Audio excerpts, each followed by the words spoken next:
Halo, selamat sore. Bertemu lagi di acara Bincang Isyarat. Perkenalkan, nama saya Aryani. Bahasa isyaratnya seperti ini. Apa kabar semuanya? Semoga kalian semua tetap sehat ya. Wah, 44 hari lagi kita sudah akan memasuki tahun 2021. Nggak terasa waktu cepat sekali. Tapi kita sudah harus siap-siap untuk menyambut tahun yang baru.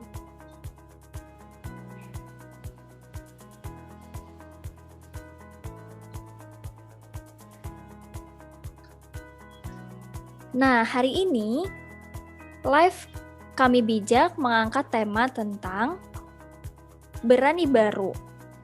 Dan kita mengundang salah satu kisah dari teman disabilitas. Sesuai dengan temanya berani baru, di masa pandemi COVID ini yang sudah mulai berakhir, kita harus bisa bangkit dan berani baru dengan cara yang inspiratif. Oh ya, seperti biasanya, silahkan teman-teman boleh menyampaikan pertanyaan kalian melalui kolom komentar atau live chat di samping ya. Ayo kita siap-siap untuk mulai.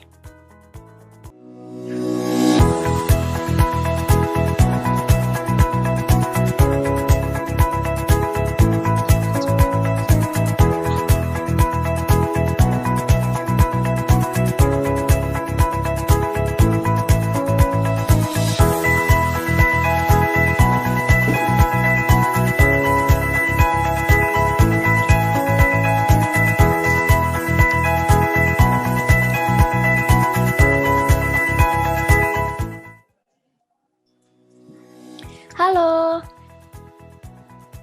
Halo. Selamat datang. Perkenalkan, nama aku Yani. Panggilan isyaratnya seperti ini. Terima kasih sudah mau diundang di acara kami bincang isyarat ini. Silahkan boleh perkenalkan diri. Halo, terima kasih sudah mengundang aku di acara ini. Perkenalkan dulu, nama saya Reski Ahyana, atau biasa dipanggil Kiki, dan panggilan isyaratnya seperti ini, Kiki. Saya tinggal di Batam. Aku adalah founder dan CEO dari Para Kerja. Terima kasih. Oke, sama-sama. Apa kabar? Kamu sehat? Alhamdulillah sehat. Wah, saya lihat bisa bahasa isyarat. Belajar sama siapa?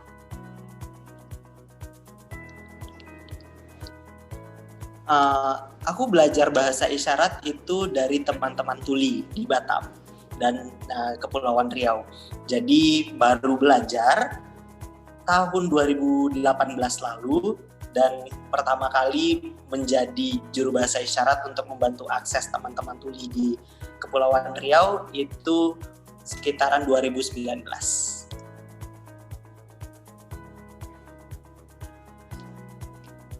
Oh, baru belajar tahun 2018. Wah, 2 tahun tapi sudah bisa lancar bahasa isyaratnya. Ya, alhamdulillah. Nah, saya mau tanya kegiatan Kiki sehari-hari apa ya? Kalau sekarang aku fokus untuk pengembangan startupku yang Para Kerja tadi, yang sekarang ini kita berusaha untuk membantu memberikan akses pendidikan dan juga pelatihan kerja bagi teman-teman disabilitas di Kepri dan juga Indonesia.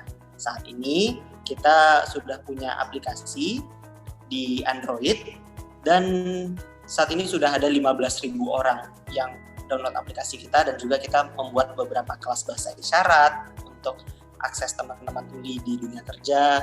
Terus kita juga punya pelatihan kerja bagi teman-teman disabilitas lain dan juga bekerja sama dengan berbagai SLB yang ada di Indonesia. Terima kasih. Saya penasaran tentang Para Kerja itu sendiri yang dibangun sama Reski. Mungkin bisa ceritakan bagaimana para kerja itu bisa didirikan? Oke, jadi para kerja itu berdiri pada tahun 2018. Awalnya karena apa? Karena sebelumnya saya juga bekerja di dunia pendidikan untuk anak-anak disabilitas. Saya menjadi direktur untuk 4 SLB di Kepulauan Riau, dan banyak nih anak-anak sekolah ini setelah lulus dari sekolah itu sulit untuk mendapatkan pekerjaan. Kalaupun mereka punya pekerjaan, tempat kerjanya nggak aksesibel. Misalnya untuk teman-teman tuli, lingkungan kerjanya tidak bisa berbahasa isyarat, atau teman-teman tunadaksa nggak ada kursi roda yang maksudnya tidak ada akses untuk teman-teman kursi roda. Dan bagi teman-teman yang autis, Down syndrome, atau disabilitas intelektual juga nggak ngerti itu lingkungan kerjanya untuk bisa bekerja bersama mereka. Nah, itu awalnya. Jadi kemudian kita dirikan para kerja untuk bisa memberikan akses pendidikan bagi anak-anak disabilitas di SLB dan juga pelatihan kerja itu. Jadi kita ingin teman-teman disabilitas bisa mendapatkan akses, tapi yang kita lakukan secara digital. Kenapa? Karena dengan membuat solusi ini secara digital, online, nah itu kita bisa membantu lebih banyak teman-teman disabilitas, kita bisa membantu lebih banyak orang-orang di seluruh Indonesia agar bisa lebih paham dengan teman-teman disabilitas. Terima kasih.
Keren sekali. Nah, selama menjalankan itu, apakah ada hambatan atau kendala selama menjalankan para kerja itu sendiri? Mungkin bisa diceritakan? Oke, kalau sekarang para kerja itu fokus untuk tuli dan autisme.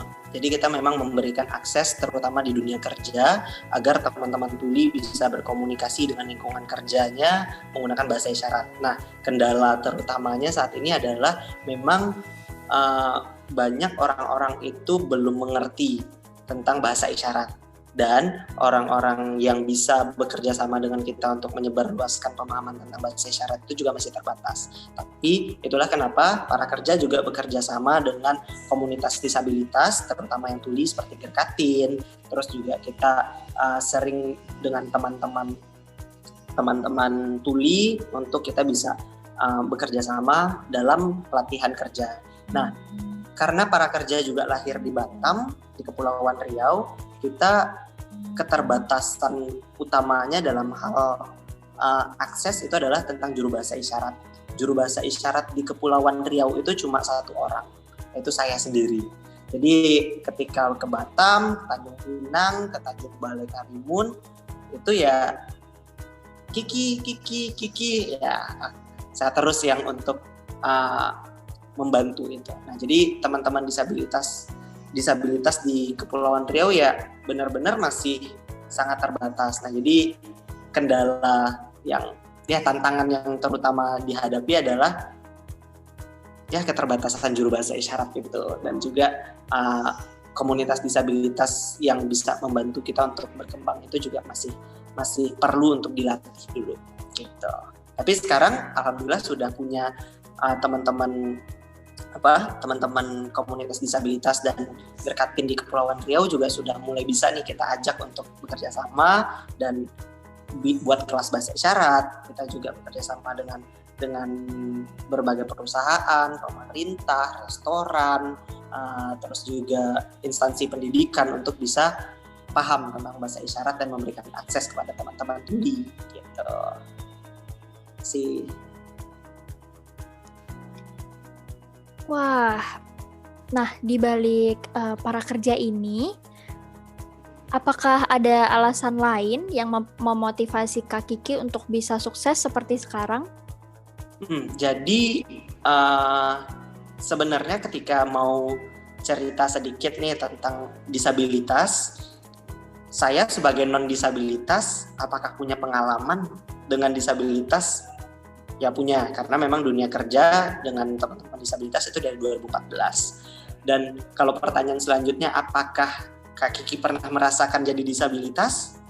Pernah. Jadi saya juga ini baru sembuh dari sakit. Kemarin jadi tunadaksa karena pakai kursi roda selama 2 bulan. Dan tahun lalu juga di kursi roda juga, dan merasakan ternyata sulit ya menjadi disabilitas, sulit ya untuk mengakses tempat kerja sendiri, sulit ya memberikan pemahaman kepada masyarakat, memberikan pemahaman kepada pemerintah tentang pentingnya aksesibilitas itu gimana. Nah, karena saya merasakan, padahal saya cuma merasakan itu paling cuma 2 bulan, 3 bulan gitu ya. Nah, kemudian kepikiran nih, teman-teman disabilitas yang dari lahir memang disabilitas, pasti lebih banyak nih tantangannya, pasti lebih banyak kesulitannya, dan itu yang memotivasi saya juga untuk bekerja sama dengan teman-teman disabilitas sebagai ahli, sebagai pendukung teman-teman disabilitas untuk bisa mendapatkan akses gitu. Jadi ya gitu. Terima kasih. Wah, mantap sekali.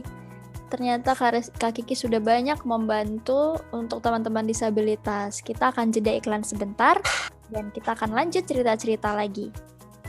Oke.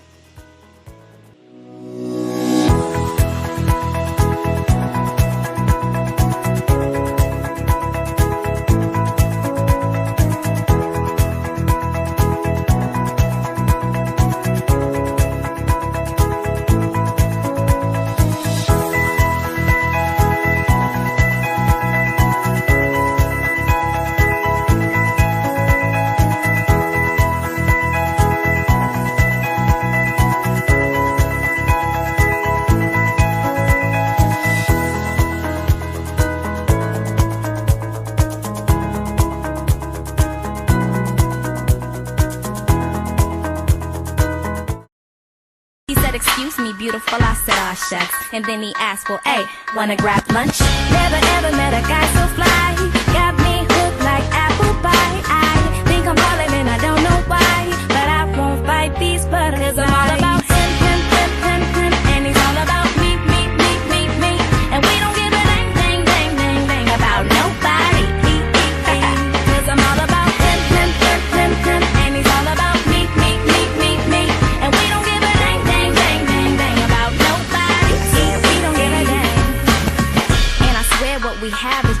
cool.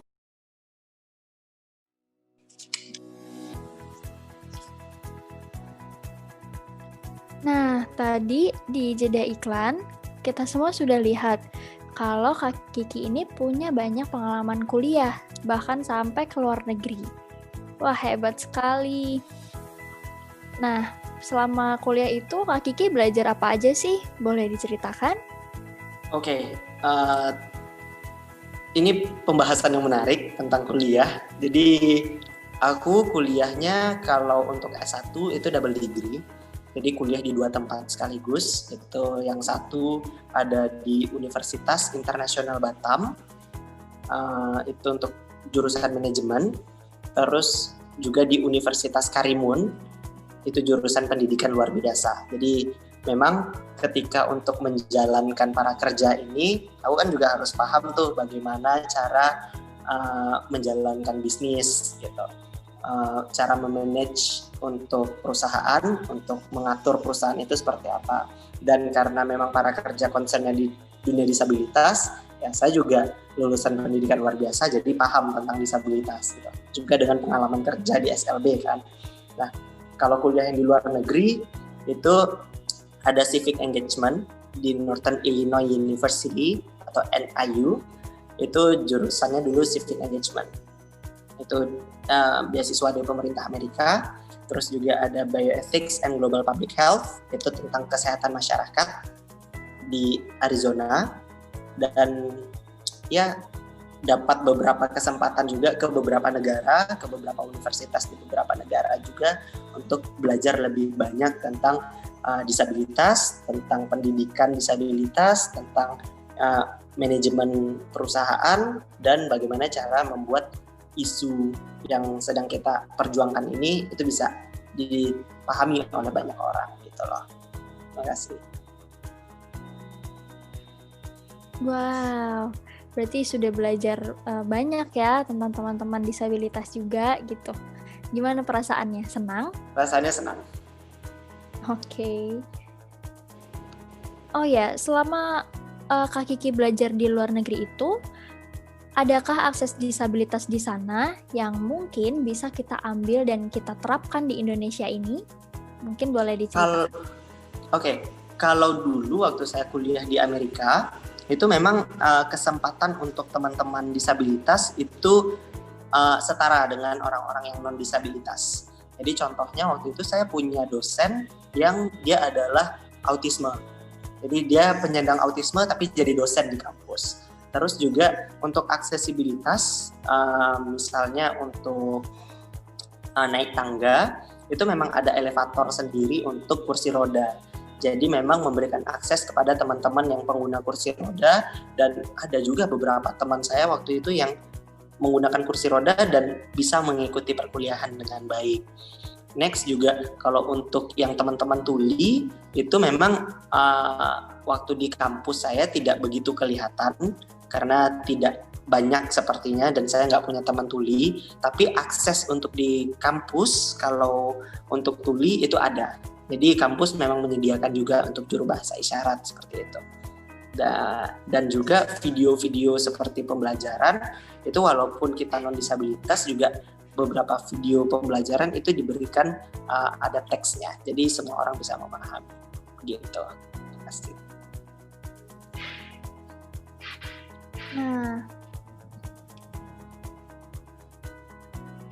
Nah, ini dia contoh berani baru. Berarti kan Kak Kiki sudah banyak belajar nih tentang seperti ini. Nah, sudah pasti Kak Reski sudah punya rencana untuk ke depannya ini akan melakukan apa gitu setelah dari semuanya yang dipelajari. Oke. Terima kasih pertanyaannya. Jadi untuk next-nya saat ini karena kita memang sedang fokus untuk pengembangan para kerja, memang rencana kedepannya adalah untuk kita memaksimalkan pekerjaan ini agar kita bisa memberikan lebih banyak lagi akses kepada teman-teman disabilitas. Kita ingin memberikan pemahaman kepada masyarakat bahwa teman-teman disabilitas dengan adanya aksesibilitas yang tepat itu bisa setara dengan kita orang-orang non disabilitas. Jadi bukan selalu hanya disabilitas yang memahami orang-orang non disabilitas, tetapi juga orang-orang non disabilitas itu perlu untuk masuk ke dunia disabilitas. Contohnya belajar bahasa isyarat. Nah, rencana kedepannya memang saat ini karena kita memang fokusnya di dunia digital untuk bisa menyebarkan pemahaman yang lebih baik lagi pada teman-teman masyarakat di Indonesia mengenai disabilitas dan bisa memberikan manfaat sih, terutama dalam hal aksesibilitas. Mungkin dengan juga dari kelas bahasa isyaratnya kita mungkin lahirlah orang-orang yang bisa menjadi juru bahasa isyarat baru mungkin, atau juga semakin banyak perusahaan-perusahaan yang mau membuka kesempatan bagi teman-teman disabilitas untuk bekerja, dan ada peraturan-peraturan baru dari pemerintah yang mengakomodir teman-teman disabilitas. Itu harapan kita ke depannya, dan kita harus memperjuangkan itu sama-sama. Jadi disabilitas dan disabilitas kita bisa bekerja bersama dan mencapai target itu bersama. Terima kasih. Wah, keren sekali. Nah, itu baru contoh dari Berani Baru yang luar biasa. Sudah pasti keluarga merasa bangga pada Kak Kiki. Haha, oke, kita jeda iklan sebentar ya.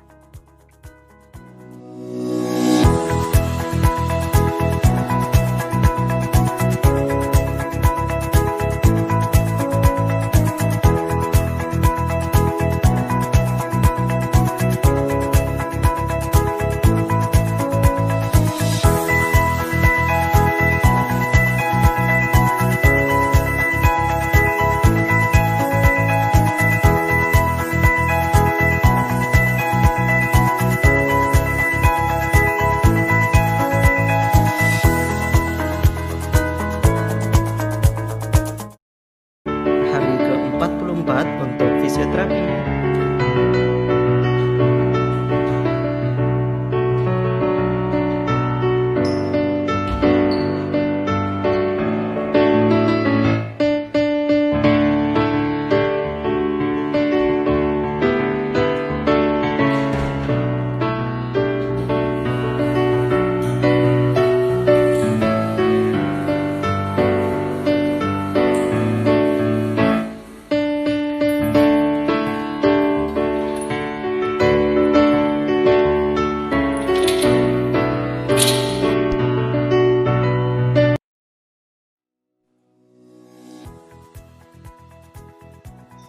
Nah, ini saya lihat lagi viral banget nih di sosial media TikTok. Saya baru tahu bahwa Kak Kiki ini punya penyakit autoimun. Itu sudah sejak kapan dan gejala seperti apa yang dirasakan dengan penyakit itu? Oke, kalau untuk dapat penyakit autoimunnya itu sejak tahun lalu. Jadi 2019 bulan Maret itu aku kena autoimun dan itu lumpuh. Jadi sejak tahun lalu lumpuh, tapi tahun lalu itu 3 bulan lumpuhnya. Dan rasanya gimana? Rasanya enggak kayak kesemutan atau sakit, itu enggak, lemes aja dan jadi enggak punya tenaga untuk bisa berdiri. Dan itu memang tiba-tiba aja, tiba-tiba lumpuh dan harus pakai kursi roda. Jadi harus masuk rumah sakit tahun lalu, terus juga fisioterapi, dokter, dan lain sebagainya. Nah, terus udah sembuh, dan baru September kemarin 2020 kambuh lagi. Jadi balik lagi penyakitnya. Jadi ini udah kedua kalinya lumpuh karena autoimun. Nah, nama autoimunnya adalah multiple sclerosis. Dan itu memang penyakitnya bisa berulang seperti itu. Dan ya sekarang udah mulai bisa lagi sih jalan, karena udah fisioterapi juga, tapi doakan yang terbaik aja bisa kembali beraktivitas seperti semula lagi. Amin. Amin. Tadi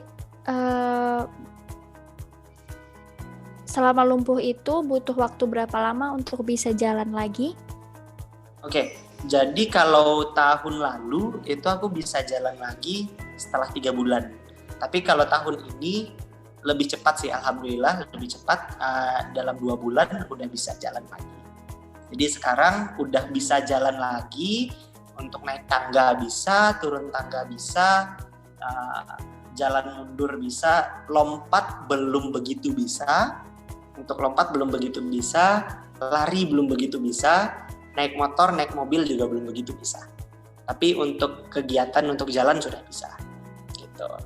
Masih harus latihan dan minum obat lagi sih. Semangat buat Kak Kiki. Ya. Saya bener-bener gak menyangka bahwa Kak Kiki punya penyakit itu, tapi tetap mau melakukan banyak sekali hal seperti belajar banyak ilmu, mendirikan para kerja untuk teman disabilitas, dan membuat konten TikTok yang sangat informatif. Mungkin Kak Kiki bisa memberikan tips supaya teman-teman disabilitas mau atau bisa untuk berani baru sesuai dengan tema kita hari ini. Oke, kalau untuk teman-teman, sekarang kan temanya tentang berani baru nih. Berarti kita benar-benar harus berani untuk mencoba hal-hal yang baru. Nah, kalau misalnya tadi yang Kak Aryani bilang tentang aku punya konten TikTok, nah ya itu salah satu cara aku untuk jadi orang yang berani melakukan hal-hal baru juga. Aku baru buat TikTok itu bulan Agustus. Sekarang baru November kan? Agustus berarti September, Oktober, November. Baru 3 bulan. Baru 3 bulan buat dan alhamdulillah sudah 118.000 followersnya. Jadi 118.000 orang yang memang melihat bagaimana kita bisa memberikan ilmu-ilmu baru, menjelaskan hal-hal baru kepada masyarakat tentang disabilitas. Nah, jadi konten aku adalah belajar bahasa isyarat dengan teman tuli, terus juga kenalan tentang autisme itu apa, penanganan anak-anak yang terlambat bicara itu seperti apa, terus juga hal-hal lain yang kaitannya sama disabilitas. Nah, teman-teman juga bisa membuat hal yang sama, hal-hal baru yang ya teman-teman kemampuannya apa, ilmu yang teman-teman punya apa, silahkan di-share, silahkan diceritakan ke orang, buatlah konten. Nah, sekarang kan zamannya digital. Teman-teman bisa gunakan TikTok, bisa gunakan Instagram, bisa buat YouTube juga, atau gunakan sosial media sebaik mungkin agar orang-orang tahu siapa teman-teman, apa yang teman-teman sedang perjuangkan. Nah, itu penting saat ini untuk personal brandingnya. Gitu. Jadi nggak usah malu, nanti takut dibilang alay, dibilang norak. Enggak kok, ini kan cara kita untuk berkembang. Memang zamannya sekarang adalah zaman digital, semuanya online, semuanya di internet, laptop, handphone, ya gunakan itu sebaik mungkin. Sekarang aja kan teman-teman juga belajar dan kuliah itu dari Zoom, ya kan? Nah, kenapa kita tidak memperkenalkan diri ke masyarakat juga melalui online, gitu. Jadi nggak usah malu dan beranilah melakukan hal-hal baru. Terima kasih. Oke, saya rasa cukup pertanyaan dari saya. Nah, teman-teman semua mungkin ada yang mau bertanya?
Pertemuan ketiga kelas bahasa isyarat. Just a bowl of cherries. Sometimes it is sweet or filled with worries.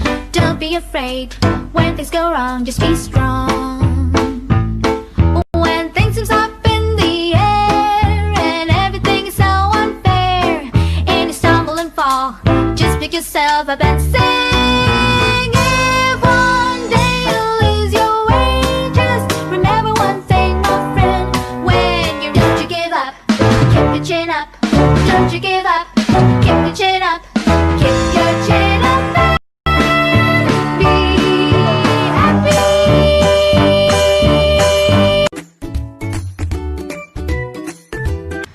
video tadi, kita coba lagi sama orangnya langsung. Oke, masih ingat nggak ya Pak Ganjar? Coba Pak, Assalamualaikum warahmatullahi wabarakatuh. Salah Bapak. Oke, kita Ajarin coba dong, ya. kita coba belajar ya sama Bunga. Ini ada Bunga, teman tuli. Papa ini akan pulang. Ya. Oke, Assalamualaikum warahmatullahi wabarakatuh.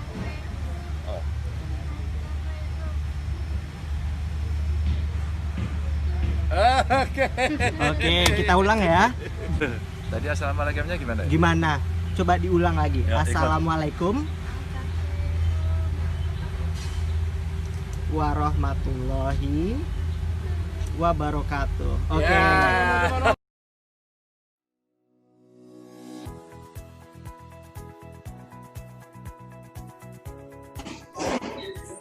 Oke, nah ini ada pertanyaan dari Ati. Dia ingin bertanya, Kak Kiki, apa sih perbedaan CB dengan Bisindo? Oke, mungkin ini pertanyaan yang lebih baik dijawab oleh teman-teman tuli. Tapi karena pertanyaannya kayaknya ditanyakan ke saya, jadi saya coba jawab ya. Jadi bagi teman-teman yang mau berkomunikasi sama teman-teman tuli, itu gunakanlah Bisindo. Karena Bisindo itu adalah bahasanya orang-orang tuli, dan dalam lingkungan kesehariannya setiap hari teman-teman tuli itu berkomunikasi menggunakan Bisindo. Ya, tapi memang ketika kita berbicara dengan tuli, ya gunakan Bisindo. Tapi kenapa ya pemerintah dan universitas itu mengajarkan CB untuk pengajaran anak-anak tuli. Sementara saya juga bekerja di SLB, dan ketika saya berkomunikasi sama anak-anak tuli di SLB saya, itu sulit mereka memahami dengan CB. Nah, tapi kalau pakai Bisindo mereka lebih paham. Nah, di Bisindo itu ada ekspresi, ada gestur yang memang teman-teman tuli bisa lebih mudah memahaminya. Jadi mungkin kalau teman-teman mau bertanya tentang Bisindo dan CB, mungkin lebih baik jika ditanyakan ke komunitas tuli itu sendiri langsung. Oke? Terima kasih.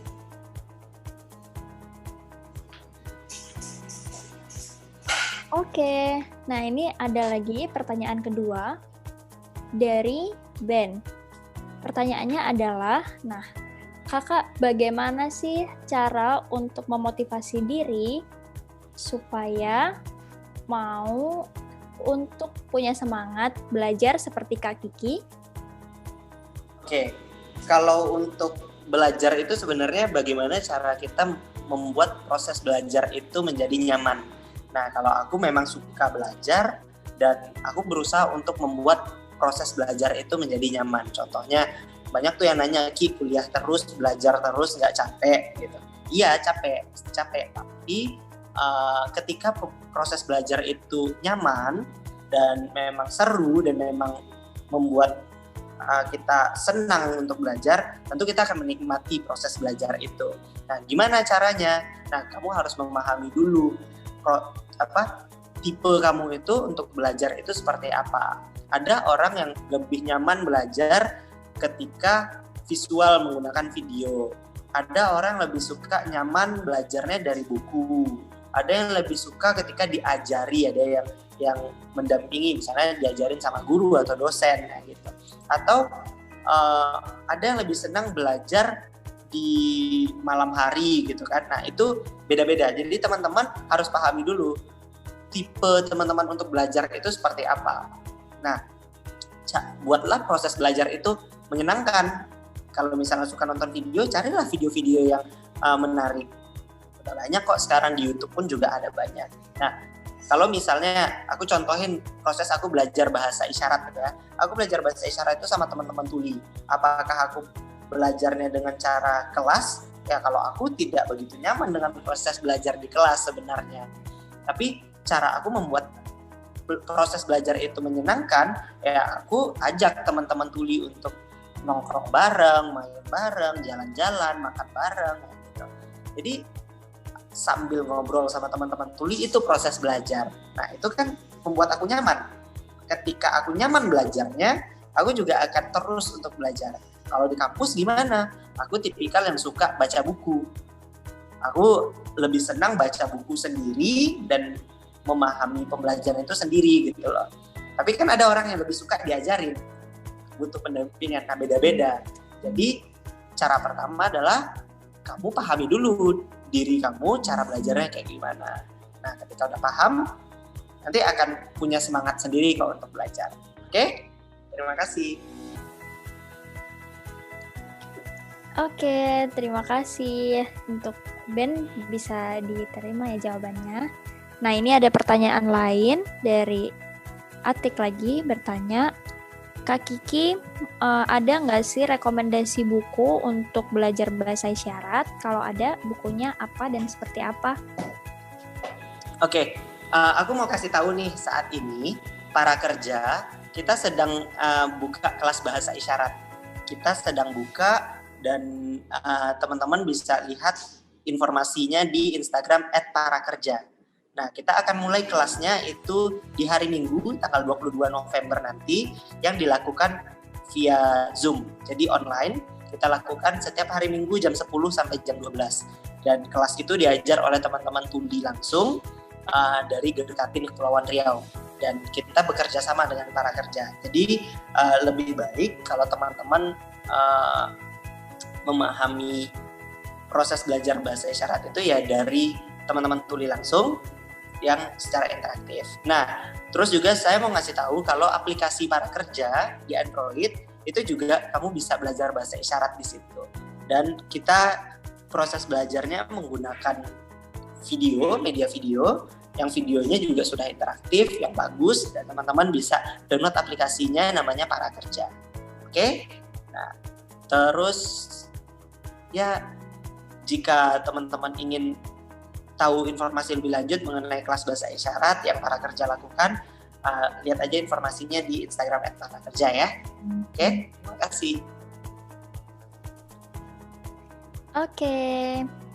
Nah, ini terakhir dari Kak Kiki sendiri, mungkin ada pesan-pesan penting atau pesan tambahan yang ingin disampaikan untuk teman-teman disabilitas? Untuk teman-teman disabilitas, sebentar lagi kita mau merayakan Hari Disabilitas Internasional.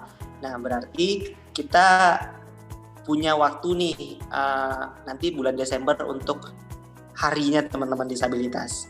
Nah, jadi bentar lagi kita juga 44 hari lagi ya kalau nggak salah ya, itu mau masuk 2021, berarti kita punya resolusi baru, harus menjadi pribadi yang baru, yang berani baru ya, dan kita kalau bisa selalu ada peningkatan setiap harinya atas apa yang kita lakukan kemarin, lebih baik daripada hari ini lebih baik daripada kemarin, besok lebih baik dari hari ini. Nah, itu harus kita lakukan terus bersama-sama, dan percayalah ketika kita bersama-sama untuk melakukan hal baik dimulai dari diri kita sendiri, dunia ini juga akan menjadi lebih baik kok gitu. Tapi semua hal itu harus dimulai dari diri sendiri dulu. Dan kalau kita melakukannya bersama-sama, tentu masyarakat bisa lebih paham tentang disabilitas, dan antara disabilitas dan non-disabilitas kita bisa bekerja sama dan hidup berdampingan. Jadi tetaplah menjadi orang-orang baik dan selalu menjadi versi lebih baik lagi untuk hari-hari selanjutnya. Oke, terima kasih. Baik, sudah cukup ya. Terima kasih sudah mau bertanya pada Kak Kiki, dan saya juga mau menutup acara ini. Terima kasih banyak untuk Kak Kiki, senang telah berbagi cerita dan juga tips untuk bagaimana kita berani baru, yang luar biasa sekali tips-tipsnya. Semoga bermanfaat untuk teman-teman disabilitas. Dadah! Sampai jumpa lagi.